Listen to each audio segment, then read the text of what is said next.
I think the fault, and it's a fault line in the way that the ECB does things, is that it looks backward. What Lagarde said was that the financial stability is an input to the overall policy. The overall policy, however, is set by things that may not reflect sufficiently financial instability.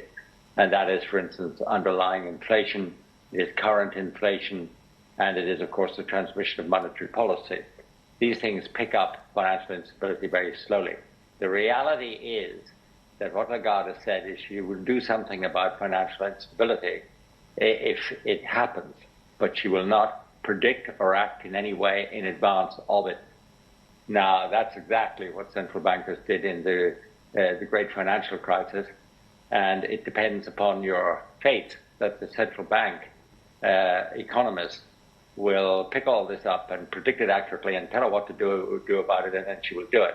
I consider that rather like driving a car, not looking in the rearview mirror, but actually facing backwards.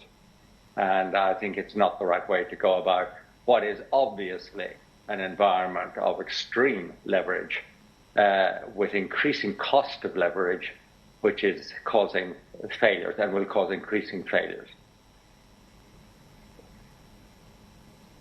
You know, on the flip side, though, it is critical that investors and governments have confidence within the central bank to mitigate some of these risks, to ensure and protect financial stability. So by sticking to the script and going ahead with this 50 basis point hike, isn't Madame Lagarde doing that, ensuring confidence and firming up credibility within her own standing at the bank?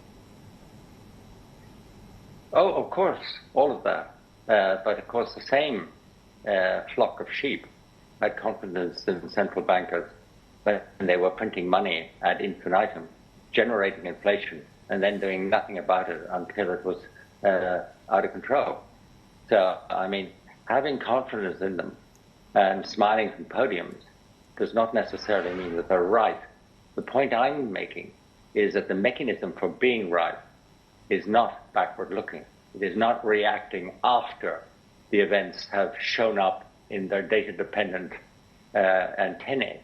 It is by acting with precedent in advance.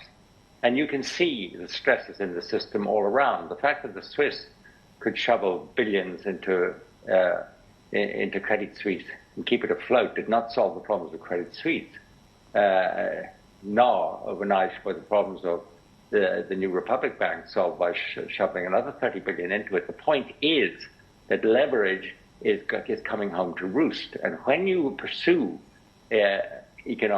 monetary policy, all central banks must pay attention to both the stability mandate and to their inflation fight. And I think what Lagarde is saying is the inflation fight is everything, and the stability mandate is a small contributor. Well, that will reverse. I'm saying that is simply not correct. So I don't join the team in having this docile kind of confidence in their ability to handle this crisis more efficiently than they've handled all the other ones, which was very poorly.